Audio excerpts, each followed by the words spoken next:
Hello, good evening everybody, my name is Shubham Jagdish and welcome back to the channel. जैसे इतने सालों में शुभम जगदीश ने संभाला है, पूरी कोशिश करूंगा कि इस बार भी शुभम संभाल लेगा।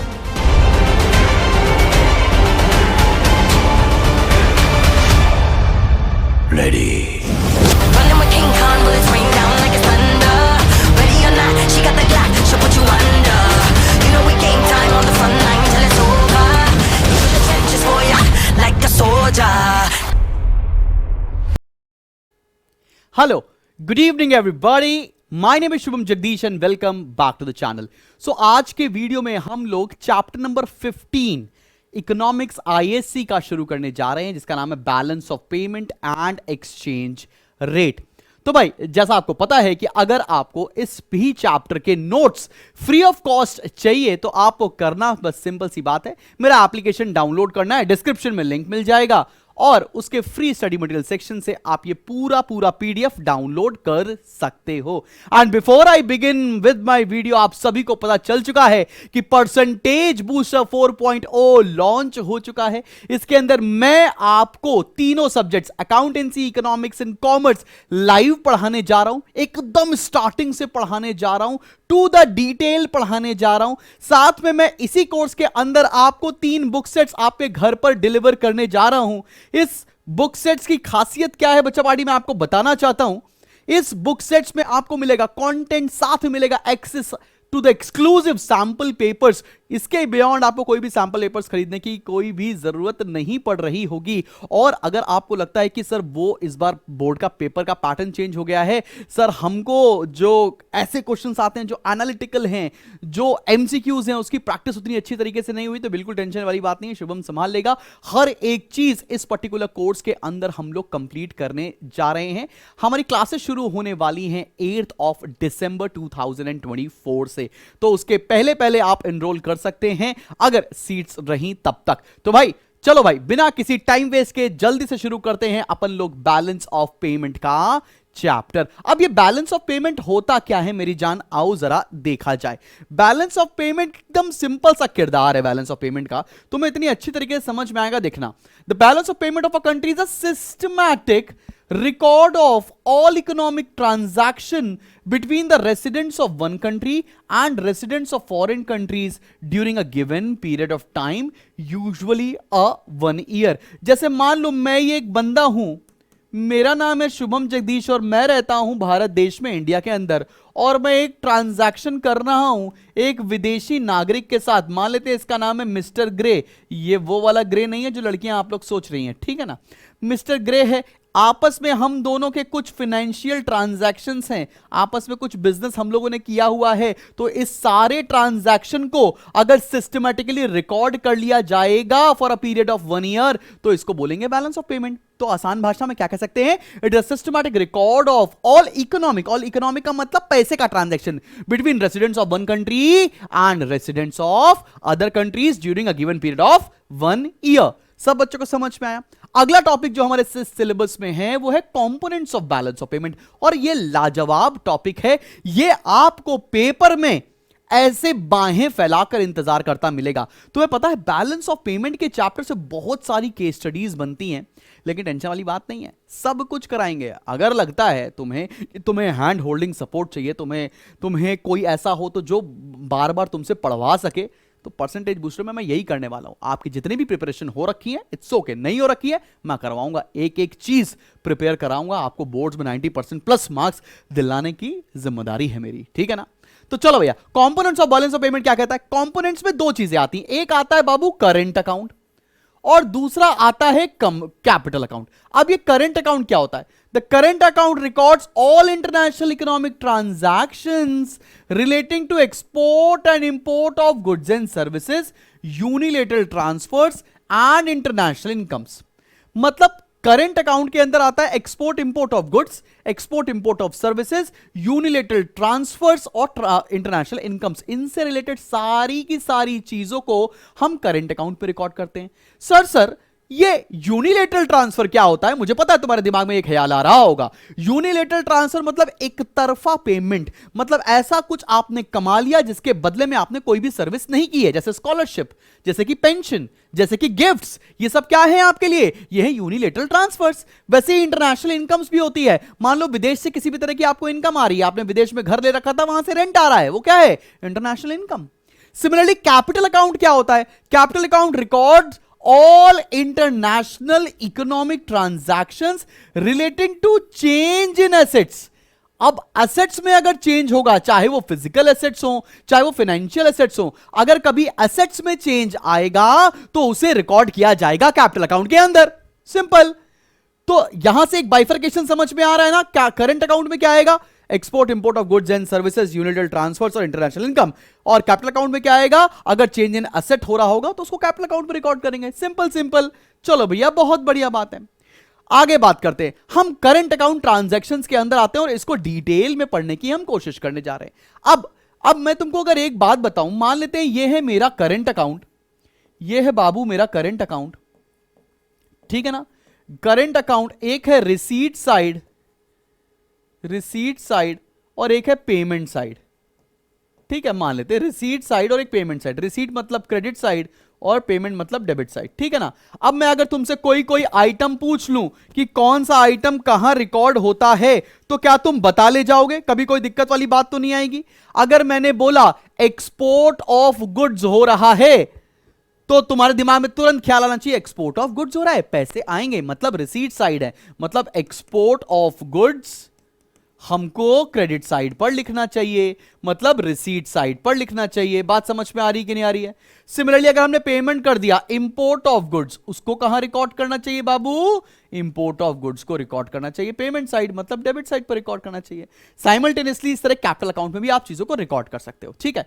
देखते हैं। आओ भाई, export and import of goods in merchandise में क्या आएगा? This category includes all types of physical goods exported and imported. इस केस में क्या आएगा? जितने भी फिजिकल गुड, लेट्स से ये एसी का रिमोट है, ये हमने एक्सपोर्ट किया या इंपोर्ट किया, ये किसके अंदर आएगा? ये करंट अकाउंट ट्रांजैक्शंस के अंदर आने जा रहा है, ठीक है भाई? आगे बढ़ते। फिर आता है इनविजिबल आइटम्स। इनविजिबल आइटम्स बोले तो सर्विसेज। अब एक्सपोर्ट और इंपोर्ट ऑफ सर्विसेज भी हम लिखेंगे करंट अकाउंट के अंदर। सर सर्विसेज कैसे एक्सपोर्ट और इंपोर्ट कर सकते हैं? अरे बैंकिंग एक सर्विस ही तो है, शिपिंग एक सर्विस ही तो है, इसको एक्सपोर्ट और इंपोर्ट नहीं कर सकते। हो सकता है अफगानिस्तान का माल आपको यूएसए पहुंचाना हो, तो आपने अपनी शिपिंग कंपनी को बोल दिया कि पहुंचा दो, तो आपने क्या किया? आपने अपनी शिपिंग सर्विसेज को एक्सपोर्ट कर दिया। क्लियर है कि नहीं क्लियर? आओ जरा देखो। It includes a large variety of non factor services sold abroad and non-factor services purchased by the residents of a country from rest of the world. It shows the receipts of the country from the sale of services to foreigners during a given period. मतलब अगर हमने कोई service बेची है तो उसको record करेंगे, और हमने कोई सर्विस खरीदी है तो उसको रिकॉर्ड करेंगे। अगर पैसा आएगा तो रिसीट साइड पर, मतलब क्रेडिट साइड पर रिकॉर्ड करेंगे, पैसा जाएगा तो उसको डेबिट साइड, मतलब पेमेंट साइड पर रिकॉर्ड करेंगे। समझ पे आ रही है बात? अब आते हैं बाबूजी अगले आइटम पर, वो है यूनिलेटरल ट्रांसफर, एक तरफा मोहब्बत। सर कैसी बात कर रहे हैं सर, आपने तो मेरे दिल की बात बोल दी। अरे भाई वो बातें नहीं हो रही हैं यहां पर, एक तरफा ट्रांजैक्शन की बारे में बातें हो रही हैं सर। यूनिलेटरल ट्रांसफर क्या होता है? आओ जरा देखो। Unilateral transfers are those receipts and payments which take place without any service in return in the current period. Sir मैंने पिछले वैलेंटाइंस डे में उसको गिफ्ट दिया था, बिना कुछ सोचे समझे कि वो मेरे लिए हाँ कहेगी कि ना, तो क्या सर वो यूनिलेटरल ट्रांसफर होगा? हाँ भैया वो यूनिलेटरल ट्रांसफर होगा, लेकिन मैं तुम्हें बताना चाहता हूं कि यहां पे फोकस कर लो, पढ़ाई कर लो, ठीक है ना? मतलब अगर कभी पेंशन दे रहे, जैसे मेरे पिताजी रेलवे से रिटायर्ड है, बढ़िया मौज कर रहे हैं, उनको रेलवे पैसा दे रही है हर महीने, वो क्या है? पेंशन। बिना कोई सर्विस रेंडर किए उनको पैसा मिल रहा है। सिमिलरली गिफ्ट, सिमिलरली स्कॉलरशिप, ये सब क्या होगा? ये यूनिलेटरल ट्रांसफर रिसीट्स होंगे अगर तुम्हें मिलेंगे। और अगर यही चीज तुम किसी को पे कर रहे हो तो तुम्हारे लिए होगा यूनिलेटरल ट्रांसफर पेमेंट। अगर तुम्हें गिफ्ट मिलता है लड़कियों, तो तुम्हें करंट अकाउंट की रिसीट साइड पर दिखाना है, और लड़कों अगर तुम गिफ्ट दे रहे हो तो तुम करंट अकाउंट की पेमेंट साइड पर दिखाओगे।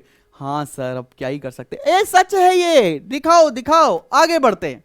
अब आते हैं इनविजिबल आइटम्स के अगले आइटम पर, जिसका नाम है इंटरनेशनल इनकम। इंटरनेशनल इनकम बोले तो विदेश से आने वाला पैसा, ठीक है ना। Incomes are classified into investment income and compensation of employees. Investment income का मतलब क्या होता है कि मैंने कोई प्रॉपर्टी ले रखी है, मैंने किसी शेयर्स में इन्वेस्ट कर दिया, वहां से मुझे पैसा मिल रहा है, या मेरे को कोई, मैं किसी का रोजगार करता हूं, मैं किसी का जॉब करता हूं, वहां से मेरे को पैसा मिल रहा है, तो कॉम्पनसेशन ऑफ एम्प्लॉइज के अंदर आएगा। ठीक है बेटा। Investment income comprises interest, dividend, profit etcetera which is residents of country earned from investment made abroad। ठीक है ना। जैसे लेट्स से आगे चल के तुम बहुत बड़े आदमी बन चुके हो, हबीबी तुमने दुबई में बुर्ज खलीफा खरीद ली, अब तुम्हें बुर्ज खलीफा से आती है महीने महीने का रेंट, तो तुम्हारे लिए वो क्या होती मालिक, तुम्हारे लिए वो होती इंटरनेशनल इनकम। समझ में आती तुम्हें? इंटरनेशनल इनकम होती तो तुम किधर दिखाएगी इसको? करंट अकाउंट में। करंट अकाउंट के रिसीट साइड मतलब क्रेडिट साइड पर दिखाती तुम ये इनकम। बात समझ में आ रही है? चलो आगे बढ़ते हैं। Interest and dividends on foreign loans and investments respectively provide foreign currency. These items are entered in the credit side. किधर रिकॉर्ड करना है बेटा, मैंने वो भी बता दिया। Similarly payments for capital services like interest and dividends made by the residents of a country to the foreign countries because of foreign loans and investments are items on the debit side. अगर मैं किसी को interest पे कर रहा हूं, मैं किसी को डिविडेंड पे कर रहा हूं, तो वो मेरे लिए इंटरनेशनल पेमेंट्स हो जाएंगे, इनकम की बजाय उसको हम डेबिट साइड पर दिखा देंगे। Compensation of employees including wages, salary etcetera received by residents of a country from non residents, the earnings will be entered on the credit side of current account. अगर मुझे कोई सैलरी मिल रही है, कोई wages मिल रहा है, वो सब मेरे लिए इंटरनेशनल इनकम होगी, उसको रिसीट साइड पर दिखाएंगे। सिमिलरली अगर मैं किसी को पेमेंट दे रहा हूं तो वो मेरे लिए इंटरनेशनल पेमेंट होगी, उसको हम डेबिट साइड पर दिखाएंगे करंट अकाउंट के। सिंपल सी बात है, एकदम अच्छे से समझ में आ रहा है? कहीं बोर वोर तो नहीं हो रहे हो ना मेरी जान? समझ में आ रहा है ना सबको? सर आप इतना अच्छा यूट्यूब में पढ़ाते हैं, क्या जरूरत है सर आपकी परसेंटेज बूस्टर कोर्स की लेने की? भाई कोई जरूरत नहीं है। आपको परसेंटेज बूस्टर कोर्स तब लेना चाहिए जब आपको लगता हो कि कोई मुझे डेडिकेटेड स्टडी मटेरियल दे दे, कोई मुझे रोज शाम को 2 घंटे 3 घंटे बैठा के पढ़ा दे, कोई मुझे रोज का टारगेट दे दे कि यह करना है, कोई मुझसे चेक कर ले कि मैं सही कर रहा हूं कि नहीं कर रहा हूं, कोई मुझे बताने वाला हो कि यार बेटा अगर तुम ये थोड़ा क्वेश्चन और कर लोगे तो तुम 90% ले आओगे, या कोई मुझे ये बताने वाला हो ये टिप्स होंगी, ये ट्रिक्स होंगी, ये डिफरेंट क्वेश्चन है, ये सैंपल पेपर है, इसे 3 घंटे के अंदर करना है, कुछ इस तरह का कोई हैंड होल्डिंग मिल जाए और तुम्हें लगे कि मैं शुभम सर से जो बोलूं वो मेरी बात समझ लें और मैं लाइव इंटरैक्ट करना चाहता हूं उनसे, तो तुम्हें परसेंटेज बूस्टर लेना है। बाकी ऐसा नहीं है कि मेरे YouTube ऑडियंस के लिए वीडियोस नहीं आएंगे, बिल्कुल जैसे वीडियो आते हैं वो आते रहेंगे भाई, टेंशन लेने वाली बात नहीं है, ठीक है। लेकिन अगर तुम्हें लाइव इंटरेक्शन चाहिए, तुम्हें लगता है कि पर्सनलाइज्ड अप्रोच चाहिए, कोई मुझे हैंड होल्डिंग सपोर्ट के साथ पढ़ाए, with the dedicated study material पढ़ाए कि यही पढ़ लेंगे तो मजा आ जाएगा, उस चीज के लिए परसेंटेज बूस्टर है, कंपलसरी नहीं है भाई, ठीक है ना। चलो अब आओ देखते हैं कि कैपिटल अकाउंट में क्या होता है। Capital account transactions are different from current account transactions, they show change in stock magnitude. भाई देखो ये तुम्हारे करंट अकाउंट ट्रांजैक्शन से डिफरेंट होते हैं। अब देखो कैपिटल अकाउंट में क्या आएगा। कैपिटल अकाउंट में या तो मैंने कोई एसेट खरीदा, ठीक है ना, या मैंने कोई एसेट बेच दिया। एसेट खरीदा, पैसे जाएंगे कैपिटल अकाउंट की डेबिट साइड पर आएगा। मैंने कोई एसेट बेच दिया, मेरे पास पैसे आएंगे कैपिटल अकाउंट की क्रेडिट साइड पर लिख देंगे, सिंपल सी बात है, ठीक है। आओ जरा देखो, foreign investment from foreigners and borrowings, मैंने विदेश से लोन ले लिया, पैसे मांग लिए, बोरोइंग हो गई, पैसे आएंगे कैपिटल अकाउंट की क्रेडिट साइड पर। Capital repayments by foreigners, sale of gold and assets to foreigners, investments in foreign countries and loans to foreigners, capital repayment, purchase of gold and assets, ये सारी चीजें किसके अंदर आएंगी? कैपिटल अकाउंट के आएंगी। सिंपल सी बात तुम्हें यह समझनी है कि अगर बाबू तुम्हारे पास किसी भी एक्टिविटी से पैसा आ रहा है जिसमें एसेट्स का मूवमेंट हो, एसेट्स का, चाहे फिजिकल एसेट्स हो चाहे फाइनेंशियल एसेट्स हो, एसेट का मूवमेंट हो, पैसा आएगा क्रेडिट साइड, एसेट का मूवमेंट हो, पैसा जा रहा है डेबिट साइड, सिंपल, इतनी सी बात है। मुझे तुमसे प्यार है, समझ में आ रही कि नहीं आ रही बात? चलो भैया आगे बढ़ते हैं। अब हम आते हैं बैलेंस ऑन ट्रेड के ऊपर, categories of balance of payment. Exactly बताओ तो कैटेगरीज हमारे सिलेबस में एग्जैक्टली मेंशन नहीं है, लेकिन क्योंकि अगले टॉपिक पे तुम्हें हेल्प हो जाएगी, इसलिए मेरा सजेशन यह है कि बैलेंस ऑफ ट्रेड ये छोटा छोटा टॉपिक है, तुम पढ़ लो, ठीक है। बैलेंस ऑफ ट्रेड होता क्या है? ट्रेड मतलब गुड्स, मतलब export of goods minus import of goods अगर होगा तो उसको बोलेंगे बैलेंस ऑफ ट्रेड। ठीक है ना, बैलेंस ऑफ ट्रेड समझ में आ गया, export of goods minus import of goods, simple. अब बैलेंस ऑफ करंट अकाउंट क्या होगा? करंट अकाउंट में आती थी तीन चीजें, कौन कौन सी? सर्विसेज का बैलेंस, यूनिलेटरल ट्रांसफर्स का बैलेंस और इंटरनेशनल इनकम्स का बैलेंस। तो क्या लिख सकते हैं यहां पर? Balance of trade, balance of invisibles, balance of transfers, तीनों तीनों चीजें, मतलब गुड्स का बैलेंस, ठीक है, इनविजिबल्स का बैलेंस और ट्रांसफर्स का बैलेंस। समझ में आ रही है कि नहीं आ रही बात? ये तीनों के बैलेंस निकाल देंगे तो बैलेंस ऑफ करंट अकाउंट आ जाएगा। बैलेंस ऑफ ट्रेड समझ में आया, बैलेंस ऑफ करंट अकाउंट समझ में आया, बैलेंस ऑफ कैपिटल अकाउंट समझते हैं। बैलेंस ऑफ कैपिटल अकाउंट कैसे निकाल सकते हैं? कितना पैसा आया असेट्स को बेचने के बाद, लोन लेने के बाद, माइनस कितना पैसा गया असेट्स में इन्वेस्टमेंट करने के बाद, लोन रीपेमेंट करने के बाद। ठीक है ना? तो क्या लिख सकते हैं? Balance of capital account refers to the balance of capital transfers, मतलब borrowing and lending from abroad and sale and purchase of assets. Clear है कि नहीं क्लियर? बोरोइंग एंड लेंडिंग और सेल और परचेज। जैसे मैं ये बोलूं, किसी भी चीज का बैलेंस कैसे निकाल सकते हैं? मैंने 10 करोड़ रुपए की प्रॉपर्टी बेची, मैंने 3 करोड़ की प्रॉपर्टी ले ली, तो 10 माइनस 3 आ जाएगा 7। ये क्या हो गया? Balance of capital account. समझ में आई कि नहीं आई बात? आओ बेटा जी आगे बढ़ते हैं। अगला टॉपिक है बैलेंस ऑफ पेमेंट। क्या होगा? बैलेंस ऑफ पेमेंट मतलब total transaction. Balance of current account, balance of capital account को दोनों को सम अप कर दो, क्या आ जाएगा? Balance of payment. कहता क्या है? आओ देखो, balance of payment includes total debits and credits relating to all the items on account of which a country makes payment to and receive payment from rest of the world। मतलब वो सारे transactions को sum up कर देना, जिससे पैसा आया या पैसा जाएगा, उसको बोलेंगे बैलेंस ऑफ पेमेंट। क्लियर है बच्चा पाड़ी? अब हम बात करने जा रहे हैं डिसइक्विलिब्रियम की। ये डिसइक्विलिब्रियम किस चिड़िया का नाम है भाई साहब? और डिसइक्विलिब्रियम किस तरह का होता है, इसका क्या इफेक्ट है, क्या फेवरेबल है, क्या अनफेवरेबल है, ये सब बातें जानेंगे। आओ देखते हैं। Disequilibrium in BOP of a country में अपीयर आइदर सरप्लस मतलब फेवरेबल और डेफिसिट मतलब अनफेवरेबल। अब तुम बात समझो, अगर मैं बोल रहा हूं receipts is equals to expenditure, ये है बैलेंस। हम बोलेंगे हमारा बीओपी में कोई भी दिक्कत नहीं, बैलेंस है। अगर receipts is more than expenditure, कमाई ज्यादा खर्चे कम, ये हो जाएगा सरप्लस बीओपी। और अगर मैंने बोला receipts is less than expenditure, खर्चे ज्यादा कमाई कम, ये हो जाएगा डेफिसिट। प्रॉब्लम इन दोनों की सिचुएशन में नहीं होती है, प्रॉब्लम होती है डेफिसिट के केस में, और डेफिसिट को ही समझना है हमें। If autonomous receipts are less than autonomous payments, the balance of payment is in deficit. On the other hand, if autonomous receipts are greater than autonomous payments, the balance of payment is surplus. मैंने यही बात आपको बताई है। Receipt ज्यादा खर्चे कम, surplus. Receipts कम खर्चे ज्यादा, डेफिसिट। अब जो मुद्दा आपके पेपर में आने जा रहा है इस साल 2025 बोर्ड इम्तिहान के अंदर, वो इसी टॉपिक से उभरता हुआ टॉपिक है। चलो भाई उसको पढ़ते हैं। चलो बाबू अगले टॉपिक के ऊपर आ रहे हैं। अगला टॉपिक क्या है? अगला टॉपिक है causes of adverse balance of payment. या तो 2025 के पेपर में कॉजेज आ जाएगा एडवर्स बीओपी का, मतलब जो डेफिसिट वाला बीओपी है उसके रीजन क्या है, या इसका करेक्शन पेपर में तुम्हारे बाहें फैलाकर इंतजार कर रहा है। कॉजेज या करेक्शन ने से ही क्वेश्चन आने की संभावना है, और 99% संभावना यह है कि यहां से तुमको मिलेगा केस स्टडी। इसलिए एक एक पॉइंट पढ़ना बहुत जरूरी है। बच्चे क्या करते हैं ना कि 2 पॉइंट पढ़ लिए, 3 पढ़ लिए, 4 पढ़ लिए, लेकिन बाबू एक एक पॉइंट पढ़ना जरूरी है। सारे पॉइंट्स को आंखों के रास्ते दिल में नहीं उतारा तो भैया दिक्कत वाला आपको फेस करना पड़ेगा सामना। ठीक है ना? आओ जरा देखते हैं। Fall in foreign demand. Fall in foreign demand का मतलब क्या होता है? हमारे प्रोडक्ट्स की, जैसे हमारे देश में बनता है माइक्रोमैक्स का फोन, और माइक्रोमैक्स की फोन की डिमांड दुनिया में किसी भी कंट्री में नहीं है।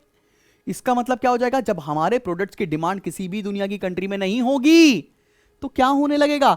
धीरे धीरे धीरे धीरे धीरे हमारी इनकम कम होती चली जाएंगे, रिसीट कम होती चली जाएंगे, और खर्चे बढ़ते चले जाएंगे, तो हमारा डेफिसिट हो जाएगा। पहला रीजन ये समझ में आया। Balance of payment deficit may arise because of shift in the foreign demand away from the countries goods to products of other countries. हमारे कंट्री के गुड्स पे लोग नहीं सामान खरीद रहे हैं, दूसरे कंट्री के गुड्स को लोग सामान खरीद रहे हैं। ऐसा कई रीजन हो सकता है, या तो टेस्ट एंड प्रेफरेंस चेंज हो गया हो, या हमारे कंट्री के गुड्स महंगे हो गए हो, सिंपल सी बात है। This may be due to changes in taste and fashion of foreign consumers or because of lower prices of products of other countries। या तो हमारा सामान महंगा हो रहा है, दूसरे का सामान सस्ता हो रहा है, या फैशन चेंज हो रहा हो, ट्रेंड चेंज हो रहा हो, इस वजह से हमारे गुड्स की डिमांड फॉरेन कंट्रीज में नहीं है। अगर हमारे गुड्स की डिमांड फॉरेन कंट्रीज में नहीं होगी तो ऑब्वियस सी बात है कि हमको पैसा नहीं मिलने वाला है। जब हमारे गुड्स की डिमांड होगी तो हमें खूब सारा पैसा मिलेगा, हमारा भी बीओपी सरप्लस में होगा। आगे बात करते हैं, अगले पॉइंट पर आते हैं। अगला पॉइंट है inflationary pressure in the economy. Inflationary pressure का मतलब क्या है? महंगाई है, प्राइस चीजों के यहां पर बढ़े हुए हैं।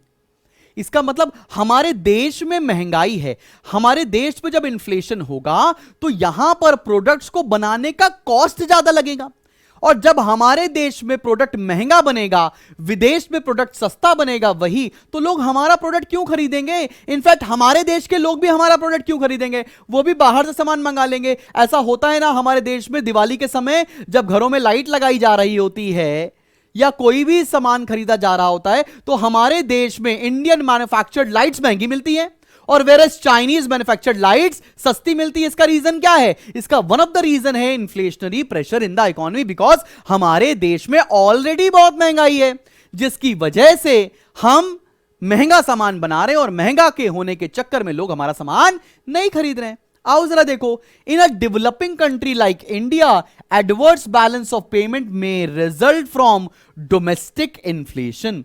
A high rate of inflation at home encourages imports by making import relatively cheaper। हम अपनी कंट्री से खरीदने के बजाय दूसरे कंट्री से इंपोर्ट कर लेते हैं, दूसरी कंट्री से इंपोर्ट कर लेंगे, सामान सस्ता मिल जाएगा, जैसे भारत करता है चाइना से। It also leads to decrease in country's competitiveness in the world market and therefore reduces its exports। इससे होगा क्या? इससे यह होगा कि हमारे देश में बनने वाला सामान दुनिया लेवल पर नहीं बिकेगा और हमारी डोमेस्टिक इंडस्ट्रीज तबाह हो जाएंगी, जैसा ईस्ट इंडिया कंपनी के समय हुआ था। इसलिए हमारे देश में इन्फ्लेशन को कंट्रोल में रखना बहुत बड़ा एक दायित्व बनता है, बहुत बड़ा एक जिम्मेदारी बनती है हमारी गवर्नमेंट ऑफ इंडिया की। आगे बढ़ते हैं, डेवलपमेंट एक्सपेंडिचर। हमारे देश में क्योंकि हम डेवलपिंग नेशन है, हमारे देश में इतना खर्चा हो रहा है डेवलपमेंट के ऊपर, इतना इंफ्रास्ट्रक्चर बिल्ड हो रहा है, रोड्स बन रही, डैम्स बन रहे, ब्रिजेस बन रहे, एयरपोर्ट्स बन रहे, जिससे सरकार का खर्चा हमेशा ज्यादा ही होता है इनकम के बनस्पत। बात समझ में? इनकम के कंपैरिजन में खर्चा ज्यादा ही हो रहा है हमारे देश में, जस्ट बिकॉज हम एक डेवलपिंग इकोनॉमी है। इस वजह से भी हमारा जो बीओपी है वो एडवर्स होता है। कहना क्या चाहते हैं? The balance of payment generally becomes unfavourable due to their development efforts. These countries have to depend upon the developed nation of the world for supply of machines, raw materials, technical know-how during the initial stages of economical development, economic development। भाई आज की date में हमारे अगर देश में बड़े airports बन रहे हैं, बड़े ब्रिजेस बन रहे हैं, मेट्रो बननी है, तो हमें ना टेक्नोलॉजी दूसरी कंट्री से इंपोर्ट करनी पड़ती है, हमें पैसा देना पड़ता है उनको, तब जाकर वो हमें टेक्नोलॉजी मिलती है, तब जाकर वो हमें एक्सपर्टीज मिलती है, जिसकी वजह से हमारा खर्चा ज्यादा लग रहा है, जिसकी वजह से हमारा बीओपी एडवर्स है। समझ में आ रही बात? आगे बढ़ते हैं, increase in cost structure of export industries. कहना क्या चाहते हो? मतलब जितनी भी इंडस्ट्रीज हैं हमारे देश में जो एक्सपोर्ट करने की सामर्थ्य रखते हैं, कैपेसिटी रखते हैं, उनको सेटअप करने का खर्चा बहुत ज्यादा है हमारे देश के अंदर। ठीक है, अगर अब मैं कोई ऐसी यूनिट लगाना चाहूं जिसका प्रोडक्ट एक्सपोर्ट किया जा सकता है, उस फैक्ट्री को, उस यूनिट को लगाने के लिए खर्चा बहुत ज्यादा लगने वाला है, जिसकी वजह से लोग उस तरह की इंडस्ट्रीज को सेटअप ही नहीं कर रहे, या जिसकी वजह से अगर सेटअप कर रहे हैं तो खर्चा ज्यादा हो रहा है, कमाई कम हो रही है और बीओपी एडवर्स होता चला जा रहा है। आओ जरा देखते हैं एग्जाम में क्या लिखना है। Increase in the cost structure of a country's export industries reduces the volume of exports by reducing the competitiveness of these industries in the world market. The cost structure may increase due to higher wages, higher prices of raw materials or higher rate of inflation. This fall in exports makes the balance of payment unfavourable. हो सकता है हमारे देश में जो industry लग रही हो वो महंगी इस वजह से लग रही हो कि लेबर महंगा है, रॉ मटेरियल महंगा है, मशीनरी महंगी है, इसकी वजह से लोग लगा ही नहीं रहे हैं फैक्ट्रीज। जब लगा ही नहीं रहे तो एक्सपोर्ट नहीं करेंगे, एक्सपोर्ट नहीं करेंगे तो पैसा नहीं आएगा, पैसा नहीं आएगा तो बीओपी एडवर्स हो जाएगा। समझ में आ रही है बात? एक एक बात आपको आंखों के रस्ते दिल में उतर रही है ना मेरी जान? ठीक है ना भाई? चलें आगे बढ़े, अगले पॉइंट पर आते हैं, डिक्रीज इन सप्लाई। अब बात समझना, ये बहुत ही बेहतरीन पॉइंट है। आओ देखते हैं पहले एग्जाम में क्या लिखना है। A fall in supply at home also leads to a situation of deficit in the balance of payment. Agricultural production may fall because of natural factors like failure of crops. Similarly, industrial production may fall due to labor strike, shortage of raw materials and power. As a consequence of this, exports fall and imports may increase to overcome the scarcity of goods at home. This has adverse effect on balance of payment. कहना क्या चाहते हैं यार? हमारे देश में production अगर कम हो जाएगा, भाई हमारा आज भी 3/4 जो एग्रीकल्चर डिपेंडेंट है मानसून्स के ऊपर, और मानसून्स फेल हुए, एग्रीकल्चर की प्रोडक्शन कम हो जाएगा, और प्रोडक्शन कम हो जाएगा तो एक्सपोर्ट क्या करोगे? तुम्हें उल्टा इंपोर्ट करना पड़ जाएगा, पैसे देने पड़ जाएंगे। सिमिलरली हमारे देश में लेबर लॉज इतने स्ट्रिंजेंट हैं कि कभी भी स्ट्राइक हो जाती है, कभी भी रॉ मटेरियल की शॉर्टेज हो जाती है, कभी भी लाइट चली जाती है, कभी भी पावर का बैकअप नहीं है, जिसकी वजह से इंडस्ट्रियल प्रोडक्शन भी शॉर्ट होने लगता है। जब देश में सरप्लस सामान बनेगा, ज्यादा सामान बनेगा, तभी ना वो एक्सपोर्ट होगा। और जब देश के अंदर डेफिसिट सामान बन रहा है, मतलब जितना सामान बनना है, जितना कंज्यूम हो सकता है, उससे कम प्रोडक्शन हो रहा है, तो हम एक्सपोर्ट कैसे करेंगे? उल्टा हमें इंपोर्ट करना पड़ेगा, बिकॉज हमारे देश में वरना स्कार्सिटी हो जाएगी, कमी हो जाएगी गुड्स एंड सर्विसेज की। बात समझ में आ रही है? यह भी एक बहुत बड़ा रीजन है एडवर्स बीओपी का। तो डिक्रीज इन सप्लाई भी आई होप तुम्हें आंखों के रस्ते दिल में उतर गया होगा। अब आते हैं अप्रिसिएशन इन एक्सचेंज रेट। सबसे पहली बात तो ये अप्रिसिएशन क्या होता है? एप्रिसिएशन समझना, $1 बराबर 80 रुपए थे, अब $1 बराबर 50 रुपए हो गए मान लो। इसको बोलते हैं हमारा एक्सचेंज रेट अप्रिशिएट हो गया। The balance of payment becomes unfavourable because of appreciation in the exchange rate of the country. Appreciation of exchange currency increases the extended value of currency. This makes imports cheaper and exports expensive. अब मेरी बात समझना, अगर अभी देखने में तो अच्छा लगता है कि हमारी कंट्री की करेंसी तो देखो पावरफुल हो गई है डॉलर के कंपैरिजन में, लेकिन होगा क्या? अगर मान लो पहले आईफोन 80 रुपए का आता था, $1 का आता था, तो अब हमारे भारतवासियों को वो आईफोन पड़ने लगेगा 50 रुपए का। इससे होगा क्या कि हमारे देशवासियों को डोमेस्टिक जो हमारे देश के अंदर हाउस होल्ड रहता है उसको इंपोर्ट सस्ता लगने लगेगा। इसकी वजह से होगा क्या? Imports will become cheap. इससे क्या होगा? Imports will become cheap. और जब इंपोर्ट्स सस्ते हो जाएंगे, एक्सपोर्ट्स महंगे हो जाएंगे, तो लोग ज्यादा इंपोर्ट करने लग जाएंगे, और ज्यादा इंपोर्ट करेंगे तो अगेन हमारा जो बीओपी है वो एडवर्स होने लग जाएगा। तो एप्रिसिएशन इन एक्सचेंज रेट का भी थोड़ा बहुत नेगेटिव इंपैक्ट देखा जाता है इन एडवर्स बैलेंस ऑफ पेमेंट। आगे बढ़ते हैं, इंक्रीज्ड डेट बर्डन। डेट मतलब उधार, लगातार निरंतर लोन लेते जा रहे हैं, जिसकी वजह से इंटरेस्ट पेमेंट के थ्रू भी हमारा बैलेंस ऑफ पेमेंट एडवर्स होता है। कैसे? एग्जाम में क्या लिखोगे आओ देखो। The developing countries of the world needs to import capital largely in the form of portfolio investment to promote their development. This has created a large debt burden on account of debt services like interest. These countries are therefore required to make large interest payments to the developed countries. This create the problem of payment in foreign currency. अब मेरी बात समझो, हमारे भारत को ना बहुत तेजी से ग्रो करना है, डेवलपिंग से डेवलप्ड नेशन बनना है, तो भारत को बहुत सारे पैसों की जरूरत है। अब जब बहुत सारे पैसों की जरूरत है तो भारत ने विदेश से लोन लेना शुरू कर दिया। अब विदेश से लोन ले रहे हैं तो उनको हेवी इंटरेस्ट पे करना पड़ रहा है। हेवी इंटरेस्ट एक बहुत बड़ा खर्चा है, बहुत बड़ा खर्चा है, उतना ज्यादा रेवेन्यू जनरेट नहीं हो रहा है, जिसकी वजह से expenditure is more than receipts. हमारा जो बीओपी है वो एडवर्स होता चला जा रहा है। ठीक है, अब आते हैं डिमॉन्स्ट्रेशन इफेक्ट। डिमॉन्स्ट्रेशन इफेक्ट हमारे देश में ये सबसे बड़ी बीमारी है। डिमॉन्स्ट्रेशन इफेक्ट का मतलब होता है बच्चा पार्टी देखा देखी करना। अगर हमारे पड़ोसी ने बड़ी कार ली है तो हमें भी लेनी है, हमारे पड़ोसी ने बड़ी टीवी ली है हमें भी लेनी है, पड़ोसी ने आईफोन लिया है तो हमें भी लेना है। तो हमारे देश में unnecessary consumption because of demonstration effect बहुत ज्यादा होता है। जब बहुत ज्यादा कंजम्पशन होगा तो सरकार को इंपोर्ट करना पड़ सकता है, जिसकी वजह से बीओपी एडवर्स हो जाएगा। लेकिन एग्जाम में क्या लिखोगे, आओ देखो, demonstration effect on the people of under developed countries is also responsible for unfavourable balance of payment of many under developed countries. People of underdeveloped countries try to imitate the consumption pattern, particularly with regard to luxuries like car, air conditioner, etc. हम क्या करते हैं, हम rice नहीं है, हम रईसों की लाइफस्टाइल को कॉपी करने की कोशिश करते हैं, जिसकी वजह से हम और गरीब हो जाते हैं। This has led to large increase in the import of consumer durable goods, leading to deficit in the balance of payment. बात समझ में आ रही है? जबरदस्ती अमीर दिखने के चक्कर में हम लोग बस देखा देखी कर रहे हैं, हम कंजम्पशन पैटर्न को कॉपी कर रहे हैं, जिसकी वजह से हमारे देश में एडवर्स बैलेंस ऑफ पेमेंट हो रहा है। आगे बढ़ते हैं, पॉपुलेशन प्रेशर। भाई हमारे देश में लगातार पॉपुलेशन बढ़ती चली जा रही है, उतनी ज्यादा जॉब्स क्रिएट होती नहीं है।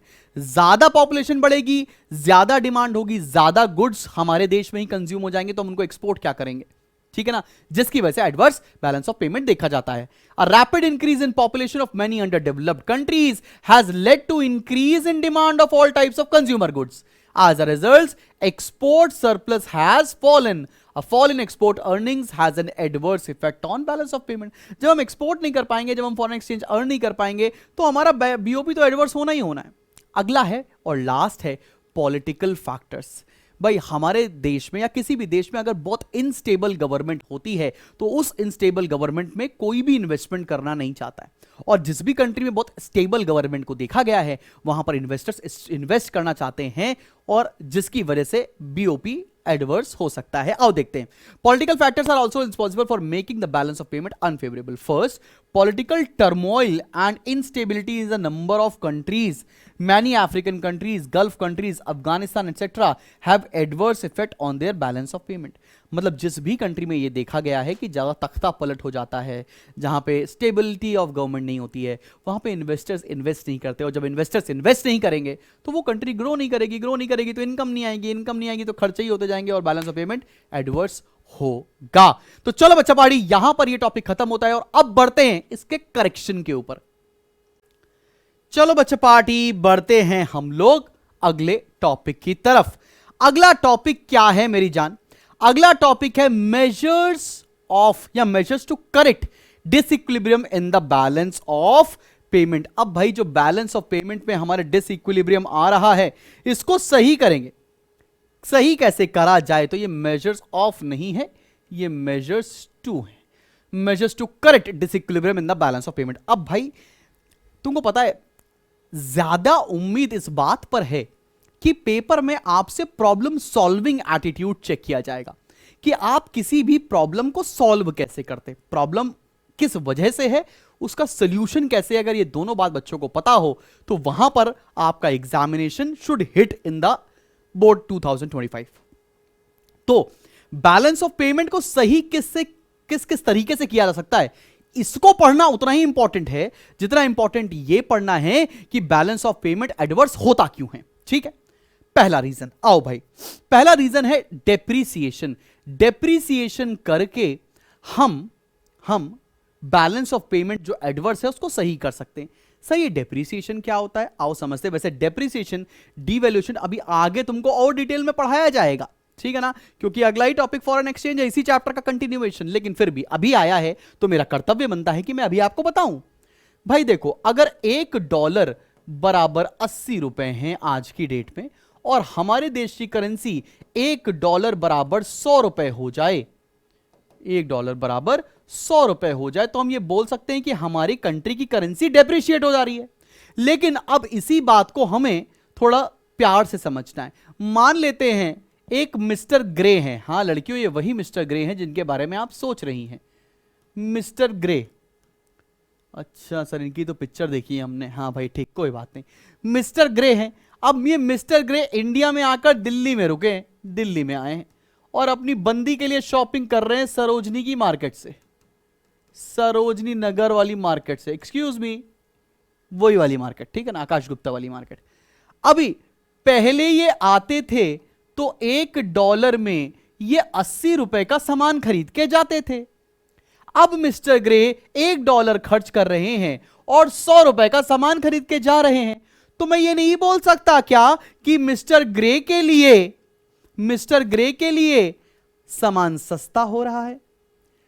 अगर मैं ये बोलूं मिस्टर ग्रे के लिए सामान सस्ता हो रहा है, तो मैं ये भी तो कह सकता हूं कि मेरा एक्सपोर्ट बढ़ जाएगा, क्योंकि विदेशियों के लिए हमारा सामान सस्ता हो गया है और अब वो हमारा सामान ज्यादा खरीद सकते हैं। मतलब अगर डेप्रिसिएशन कर देंगे तो एक्सपोर्ट बढ़ने लगेगा, और अगर एक्सपोर्ट बढ़ने लगेगा एडवर्स बीओपी सही हो जाएगा। सिंपल। अब डेप्रिसिएशन होता कैसे है?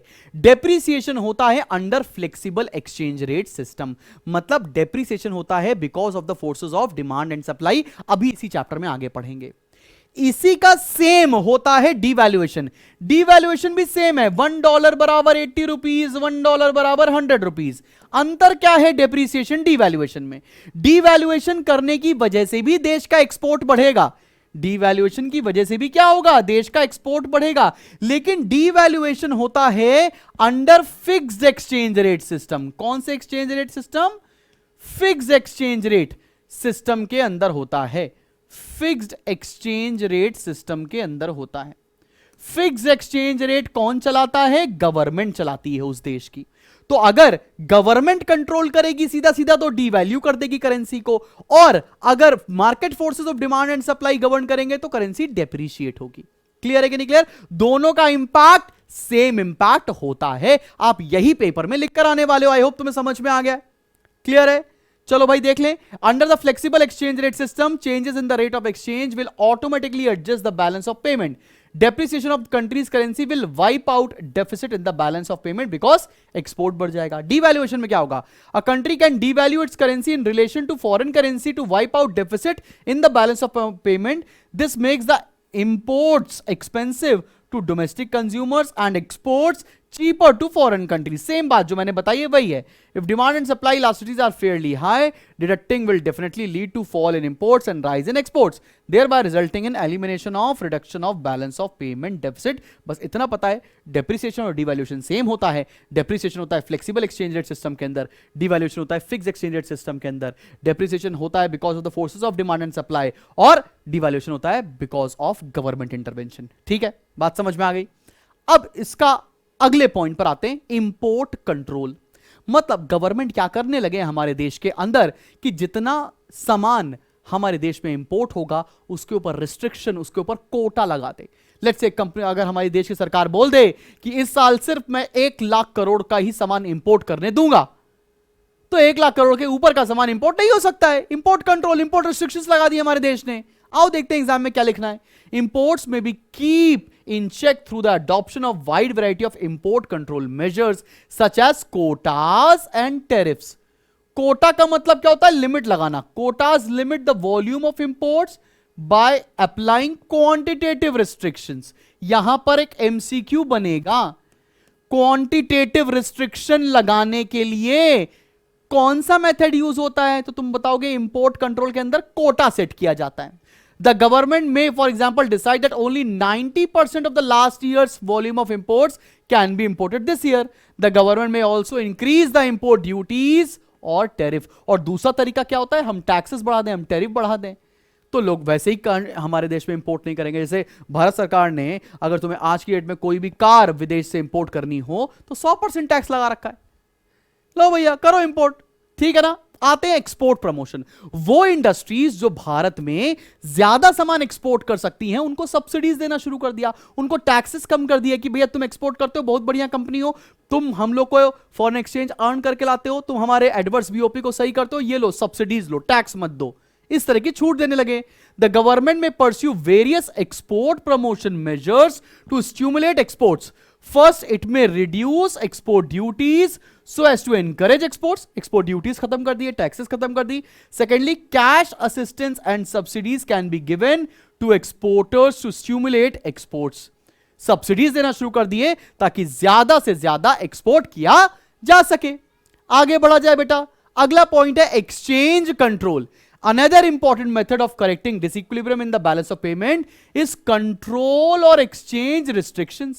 The government may try to hold complete control over all the dealings in foreign exchange by directing the exporters to sell their foreign exchange earnings to the central bank and all importers to buy foreign exchange from the central bank. इसका मतलब क्या है? Government intervene करेगी और government पूरा exchange को अपने हाथ में कंट्रोल कर लेगी. अगर जितना भी एक्सपोर्ट करना है, जितना भी इंपोर्ट करना है, सब कुछ गवर्नमेंट की निगरानी में होगा, जिसकी वजह से हमारी देश की जो कंट्री है वो ज्यादा फॉरेन एक्सचेंज अर्न कर पाएगी, जिससे एडवर्स बीओपी सही हो जाएगा. अगला, प्रोडक्शन ऑफ इंपोर्ट सब्स्टिट्यूट्स. ये सबसे इंपॉर्टेंट और सबसे अच्छी बात है. इंपोर्ट सब्स्टिट्यूट्स को प्रोड्यूस करना मतलब क्या है? अभी तक जो प्रोडक्ट आप विदेश से इंपोर्ट कर रहे थे, अगर वही प्रोडक्ट अपने देश में बनाने लग जाएं तो हमको इंपोर्ट करना नहीं पड़ेगा, और जब हम इंपोर्ट नहीं करेंगे तो हमारे देश का खर्चा नहीं होगा और हमारे देश का एडवर्स बीओपी सही हो जाएगा. समझ में आ रही बात? Steps may be taken to encourage the production of import substitutes. This will save foreign exchange in the short run by replacing imports by producing import substitutes. समझ में आ गई बात? इंपोर्ट करने की बजाय हम वो सामान अपने देश में बनाने लग जाएं. क्लियर है कि नहीं क्लियर? अब आती है मॉनेटरी पॉलिसी. आपने बैंकिंग चैप्टर में मेरे से पढ़ा हुआ है मॉनेटरी पॉलिसी क्या होती है, जो आरबीआई लेकर आती है. आरबीआई के पास मॉनेटरी पॉलिसी कौन कौन सी है? बैंक रेट है, रेपो रेट है, साथ में सीआरआर है, एसएलआर है, ओपन मार्केट ऑपरेशंस है. अब ये कैसे इस्तेमाल कर सकती है RBI to control balance of payment, you to correct disequilibrium in balance of payment? आओ देखते हैं. A tight monetary policy can be effectively used to reduce expenditure and thereby correct deficit in balance of payment. हमको पता है ना, लोग ज्यादा खर्चा कर रहे हैं, लोग ज्यादा इंपोर्ट कर रहे हैं, ज्यादा इंपोर्ट कर रहे हैं क्योंकि लोगों का पैसा बहुत है. लोगों का पैसा कम करो तो क्या करना पड़ेगा? बैंक रेट को कम करना पड़ेगा, सीआरआर को बढ़ाना पड़ेगा, एसएलआर को बढ़ाना पड़ेगा, ओपन मार्केट ऑपरेशन जिसको ओएमओ बोलते हैं, ओपन मार्केट ऑपरेशन, इसमें सिक्योरिटीज को सेल करना पड़ेगा. ऐसा कर देंगे तो लोगों के पास कम पैसा बचेगा. जब कम पैसा बचेगा तो वो डिमांड कम कर देंगे, इंपोर्ट कम कर देंगे, सही हो जाएगा डिसइक्विलिब्रियम. समझ में आई? Similarly fiscal policy. Fiscal policy कौन लेता है? गवर्नमेंट चलाती है. फिस्कल पॉलिसी आपने मेरे से कहां पढ़ी है? चैप्टर नंबर 12 के अंदर पढ़ी है.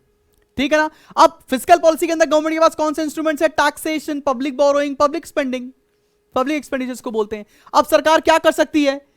टैक्स को बढ़ा दे, पब्लिक एक्सपेंडिचर को कम कर दे, पब्लिक बोरोइंग को बढ़ा दे, अपने आप डिसइक्विलिब्रियम सही हो जाएगा. समझ में आ रही बात? A restrictive fiscal policy can be successful used to wipe out the balance of payment deficit by reducing the total expenditure in the economy.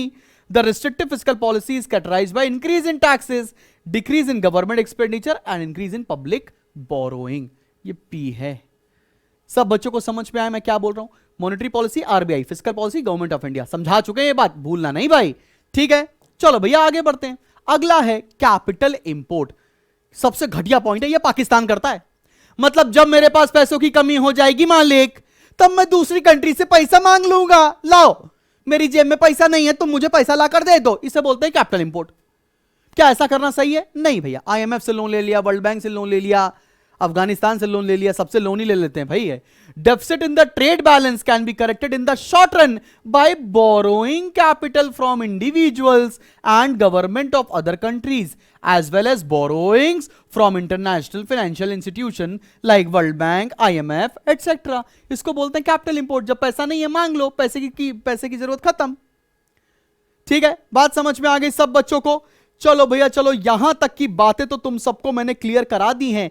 इसका मतलब यहां तक का टॉपिक तो आंखों के रास्ते दिल में उतर गया है. अब मेरी जान शुरू होने जा रहा है foreign exchange rate. Foreign exchange एक बहुत छोटा सा टॉपिक है, लेकिन येट बहुत इंपैक्टफुल टॉपिक है. फॉरेन एक्सचेंज रेट होता क्या है? सिंपल सी भाषा में क्या बोल सकते हैं? It is the rate at which one currency is exchange for another. वो रेट जिस रेट पर एक करेंसी को दूसरे करेंसी में बदला जाए. जैसे $1 बराबर 80 रुपए है, $1 बराबर 80 रुपीज है. इसको क्या बोल सकते हैं? ये क्या है? ये है एक्सचेंज रेट. बात समझ में आई? Exchange rate refers to the rate at which currency of different countries are traded और एक्सचेंज्ड. जैसे अभी मैं थोड़े दिन बाद दुबई जा रहा हूं for a small family vacation. तो उसमें क्या हो रहा है? उसमें मेरे को दिरहम में चेंज करानी करेंसी, तो 1 दिरहम बराबर 23 रुपीज. तो वो क्या है? एक्सचेंज रेट है. बात समझ में आ रही है? ठीक है, चलो भैया आगे बढ़ते हैं, मुद्दे की बात पर आते हैं और अगली बात करते हैं। अब एक्सचेंज रेट दो तरह के हैं, एक है बेटा फिक्स्ड एक्सचेंज रेट जो गवर्नमेंट फिक्स करती है, ठीक है ना, दूसरा है फ्लेक्सिबल एक्सचेंज रेट। पहले फिक्स देख लेते हैं। In a fixed exchange rate system the rate of exchange is officially fixed by the central bank of the country by official action. Central bank करती है लेकिन ऑफिशियल एक्शन मतलब government के द्वारा। फिक्स एक्सचेंज रेट कौन चलाता है? Central bank. किसके द्वारा? गवर्नमेंट के द्वारा। उसको बोलते हैं फिक्स एक्सचेंज रेट सिस्टम। यहां पर यह फ्री नहीं होता है, इसको पेग्ड एक्सचेंज रेट सिस्टम भी बोलते हैं। फ्लेक्सिबल एक्सचेंज रेट सिस्टम इसका उल्टा है। मतलब क्या होता है? In a flexible exchange rate system the exchange rate is left free to be determined in the foreign exchange market by the forces of demand and supply. यहां पर forces of demand and supply चलाते हैं, इसीलिए इसको floating exchange rate भी बोलते हैं। लेकिन एक कमाल का क्वेश्चन जो एमसीक्यू के रूप में 2025 के बोर्ड इम्तिहान में ऐसे मिलेगा, ऐसे, वो क्या है? आओ देखते हैं। Flexible exchange rate system can be of two types, namely clean floating and manage और डर्टी फ्लोटिंग। क्लीन फ्लोटिंग मतलब जहां पर गवर्नमेंट का बिल्कुल भी इंटरवेंशन नहीं है, जब गवर्नमेंट बिल्कुल भी एक्सचेंज रेट को इन्फ्लुएंस करने की कोशिश नहीं करती है, उसको बोलते हैं क्लीन फ्लोटिंग। और गवर्नमेंट अगर बीच में एक्सचेंज रेट को कंट्रोल करने की कोशिश करती है, उसको बोलते हैं डर्टी या मैनेज फ्लोटिंग। आओ जरा देखते हैं। In a system of clean floating central bank stands aside completely and allows exchange rate to be freely determined in the foreign exchange market. Under managed floating or dirty floating, central bank intervenes to buy and sell foreign currencies in an attempt to influence the exchange rate. जब central bank influence करने की कोशिश करेगी तो उसको बोलेंगे dirty या manage floating. ठीक है, अब आ गया वही कॉन्सेप्ट जिसको हमको तुम्हें पढ़ाना था, तुम्हें आता है अब। डेप्रिसिएशन, एप्रिसिएशन, रीवैल्यूएशन और डीवैल्यूएशन। देखो डेप्रिसिएशन और एप्रिसिएशन क्यों होता है? डेप्रिसिएशन और एप्रिसिएशन होता है फ्लेक्सिबल एक्सचेंज रेट में, फ्लेक्सिबल एक्सचेंज रेट में, ठीक है, bye the forces of demand and supply. Depreciation का मतलब क्या होता है? $1 बराबर 80 था, अब $1 बराबर 100 हो गया, हमारी कंट्री की करेंसी हो गई डेप्रिशिएट। एप्रिसिएशन क्या होता है? $1 बराबर 80 था, $1 बराबर 50, हमारी कंट्री की करेंसी दूसरे कंट्री की करेंसी के मुकाबले मजबूत हो गई, उसको बोलेंगे एप्रिसिएशन। पेपर में क्या लिख कर आओगे? Depreciation refers to a fall in the free market value of domestic currency related to the currency of the other countries. ठीक है ना? Appreciation means rise in the free market value of domestic currency related to the currencies of other countries in the foreign exchange market. ये भी बात समझ में आ गई। अब आते हैं अगले कॉन्सेप्ट के ऊपर, वो है हमारा डीवैल्यूएशन, रिवैल्यूएशन। डीवैल्यूएशन, रिवैल्यूएशन होता है फिक्स एक्सचेंज रेट सिस्टम में। कौन इंटरवीन करता है? Central bank through government. ठीक है ना? डीवैल्यूएशन में भी क्या होता है? $1 बराबर 80 था, $1 बराबर 100 हो गया, डीवैल्यू हो गई करेंसी। $1 बराबर 80 था, $1 बराबर 50 हो गया, रीवैल्यू हो गई हमारी करेंसी। बात समझ में आ रही है? ये कहां पर होता है? Under fix exchange rate. Paper में देखो लिख के क्या आना है? It refers to deliberate action undertaken by central bank to decrease the value of domestic currency. जबरदस्ती अगर वैल्यू गिराई जाएगी तो उसे बोलेंगे हम लोग डीवैल्यूएशन। ऐसा किया जाता था कि एक्सपोर्ट बढ़ सके हमारे देश का। Revaluation refers to an action undertaken by the central bank to raise the value of domestic currency, तो उसे बोलते हैं हम लोग रिवैल्यूएशन। समझ में आ रही बात? अब हम लोग इस चैप्टर के सबसे बेहतरीन टॉपिक पर पढ़ने जा रहे हैं, determination of exchange rate in a free market. ठीक है, आओ जरा देखते हैं। मेरे साथ साथ तुमको ये डायग्राम बनाना पड़ेगा मेरी जान। आओ जरा देखा जाए। This is X axis, this is origin and this is Y axis. चलो भाई मेरे साथ साथ बनाएंगे सारे के सारे बच्चे। वीडियो को चाहे पॉज कर लो, पेंसिल वेंसिल ले आओ, बढ़िया बनाओ। यहां पर है एक्सचेंज रेट, यहां पर है एक्सचेंज रेट, और एक्स एक्सिस पर लिखो demand and supply of dollars, demand and supply of dollars. बाबू ये है डिमांड ऑफ डॉलर्स, ये है सप्लाई ऑफ डॉलर्स, ये है इक्विलिब्रियम। मतलब इस रेट ऑफ एक्सचेंज, ये जो जहां पर इक्विलिब्रियम है, उस रेट पर एक्सचेंज रेट को डिटरमाइन किया जाएगा। क्या ये बात समझ में आ रही है? उस पॉइंट पर एक्सचेंज रेट को डिटरमाइन किया जाएगा। अब इससे एक नीचे और एक ऊपर की सिचुएशन देख लेते हैं। R1 पर क्या होगा? This is R0, this is R1। R1 की सिचुएशन पर क्या होगा? R1 की सिचुएशन में ये आ गया, देखो A पॉइंट और B पॉइंट। मतलब क्या है? सप्लाई ज्यादा है, डिमांड कम है। सॉरी, सप्लाई कम है, डिमांड ज्यादा है। सप्लाई कम है और डिमांड ज्यादा है। इसका कॉन्ट्ररी R2 देखो क्या होगा। इस पॉइंट को बोल दिया G और H। इस पॉइंट पर देखो तो क्या हो जाएगा? सप्लाई ज्यादा है, डिमांड कम। ये एक्सेस सप्लाई है, एक्सेस डिमांड का सिचुएशन है। बात समझ में आ रही है? लेकिन अब पेपर में आएगा क्या? अब पेपर में आएगा क्या? इस पेपर में आएगा इसका मूवमेंट, मतलब इस टॉपिक से बनेगी केस स्टडी। केस स्टडी बनने की पूरी पूरी उम्मीद है। इस बात को तुम्हें ध्यान रखना है। तुमसे पूछा जाएगा कि इंपैक्ट क्या होगा ऑन एक्सचेंज रेट। तुमने एक चैप्टर मेरे साथ पढ़ा है, मार्केट मैकेनिज्म। मार्केट मैकेनिज्म में डिमांड जब इंक्रीज होती है तो राइट साइड, कम होती है तो लेफ्ट साइड। सप्लाई इंक्रीज होती है तो राइट साइड, कम होती है तो लेफ्ट साइड। ये तुम्हें पता है, इक्विलिब्रियम शिफ्ट तुम्हें पता है। अब जैसे मैं तुमको एक बात बोलूं, अगर मैं एक बात बोलूं, तुम्हें समझ में आनी चाहिए वो बात।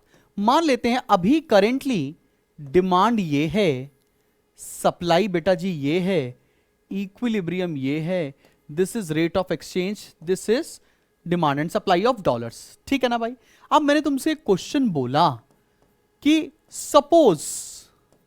सपोज इन इंडिया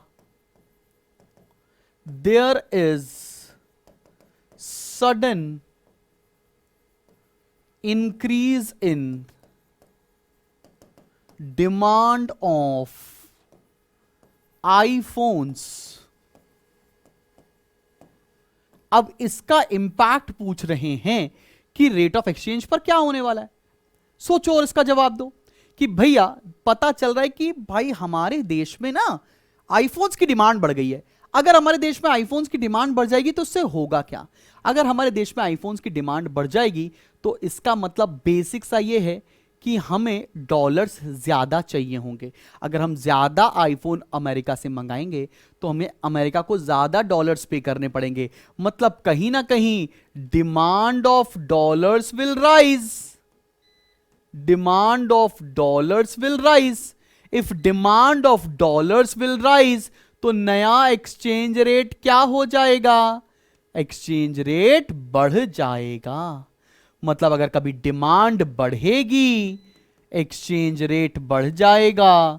डिमांड कम होगी, एक्सचेंज रेट कम हो जाएगा। इसका डायग्राम तुम्हें प्रैक्टिस करना है और हो सके तो मुझे इंस्टाग्राम पे टैग भी कर देना तुम। सिमिलरली अगर कभी सप्लाई ऑफ बढ़ती है तो एक्सचेंज रेट कम होता है, और सप्लाई ऑफ डॉलर्स कम होता है तो एक्सचेंज रेट बढ़ जाता है। इस बात को ध्यान रखना। और इस बात को जाते जाते बस मैं ये बोल रहा हूं तुम्हें कि इसका ऊपर डायग्राम अपनी मर्जी से जरूर बनाना, तब जाकर तुम्हें इस चैप्टर की पूरी पूरी प्रैक्टिस हो रही होगी। So this is it from my side for this particular chapter. This is chapter number 15।